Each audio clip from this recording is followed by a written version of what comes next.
खान साहब से डिस्कशन मुख्तलिफ मौज़ूआत पे हुई है। अल्हम्दुलिल्लाह उसकी तबीयत ठीक है और जो हमारी मुलाकात हुई है हम इस अरेंजमेंट से सेटिस्फाइड है। खान साहब के साथ मुख्तलिफ उमूर पे बात हुई है।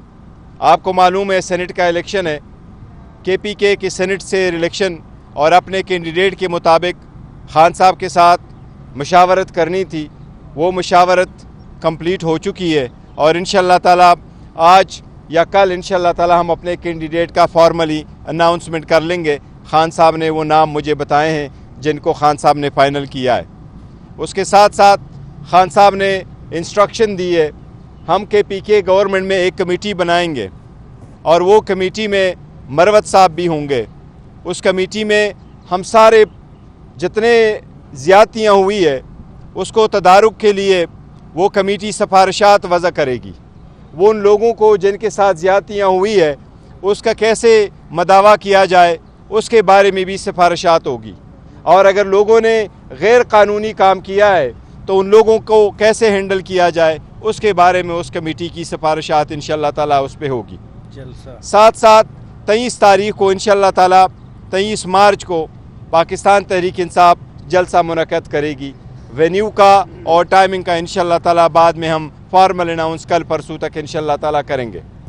उसके साथ साथ हम इलेक्शन कमीशन से एक मुतालबा कर रहे हैं फॉर्मल, और वो ये कि जितने कैंडिडेट हमारे जीत चुके हैं हम तो हुकूमत के जीत को जीत नहीं मानते, क्योंकि ये सारे वो रिज़ल्ट है जो 9 फरवरी को आए थे और फॉर्म 47 के बेस पे आए थे, ना कि फॉर्म 45 पे। लेकिन इसके बावजूद एक साजिश शुरू हो चुकी है जिसके बेस पे पाकिस्तान तहरीक इंसाफ के बेट कैंडिडेट जो जीत चुके हैं, जो आ चुके हैं, जिनके नोटिफिकेशन पहले से हो चुकी है, उन कैंडिडेट को रिकाउंटिंग के ज़रिए से उनके जीत को शिकस्त में तब्दील करने की कोशिश की जा रही है।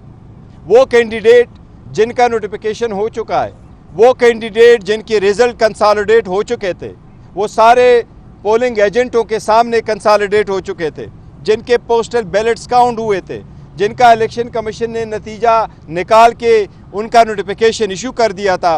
कानून के मुताबिक कंसोलिडेशन के बाद रिकाउंटिंग नहीं हो सकती। उसके बावजूद सिर्फ पाकिस्तान तहरीक इंसाफ के बे कैंडिडेट के ख़िलाफ़ वो एप्लीकेशनें अलाउ हो रही है, और कई सारे केसेस ऐसे हैं जिनकी कोशिश की जा रही है कि उनको रिकाउंटिंग में तब्दील किया जाए, जिसकी हम शदीद मज़म्मत करते हैं।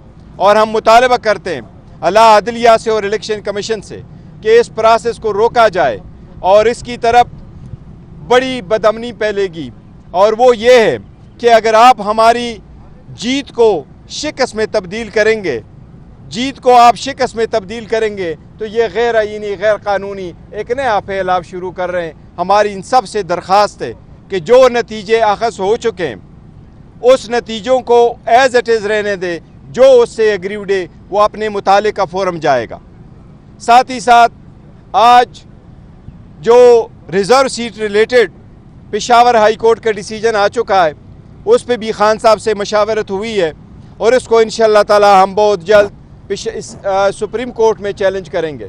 हमारी सुप्रीम कोर्ट से दरख्वास्त होगी कि इस पे जल्द लार्जर बेंच बना के इससे जल्द फैसला किया जाए ताकि जिनका हक़ है वो उनको मिले, क्योंकि हम इस बात पे कायम हैं कि कायीन के आर्टिकल 51 के मुताबिक किसी भी पॉलिटिकल पार्टी को उसकी जीती हुई सीट से ज़्यादा रिज़र्व सीटें नहीं मिल सकती। यह जो पॉलिटिकल पार्टी को सीटें मिली हैं हमारी 78 सीटें, ये उनकी जीते हुई सीट से ज़्यादा है, उनको एक किस्म की खैरात में दी गई है। हम सुप्रीम कोर्ट से मुतालबा करते हैं और हम इल्तिमास करते हैं, हम इल्तिजा करते हैं कि जल्द से जल्द जब हमारी पिटीशन आपके पास आ जाए उस पे पिटीशन पे बेंच बना के इसका जल्द से फैसला हो और हमारी सीटें हमारे पास वापस आ जाए।